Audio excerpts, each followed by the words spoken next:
بسم اللہ الرحمن الرحیم۔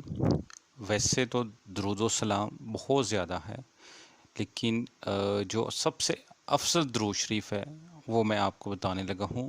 حضرت کعب رضی اللہ تعالی عنہ سے روایت ہے کہ ایک دفعہ نبی کریم صلی اللہ علیہ وآلہ وسلم ہم بیٹھے ہوئے تھے تو محفل میں تشریف لائے، تو ہم نے آپ صلی اللہ علیہ وآلہ وسلم کو سلام کیا اور پوچھا، یا رسول اللہ صلی اللہ علیہ وآلہ وسلم، ہم سلام تو آپ کو پیش کرتے رہتے ہیں، لیکن جو درود ہے وہ سب سے افضل جو آپ صلی اللہ علیہ وسلم پر ہم بھیجیں وہ کون سا ہے؟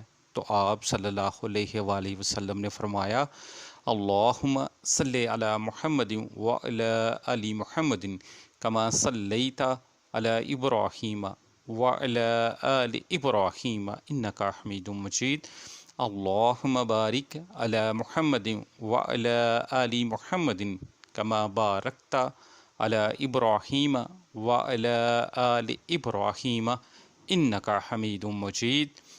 یہ جو درود ابراہیمی جس کو ہم کہتے ہیں، یہ درود ہی سب سے افضل درود شریف ہے۔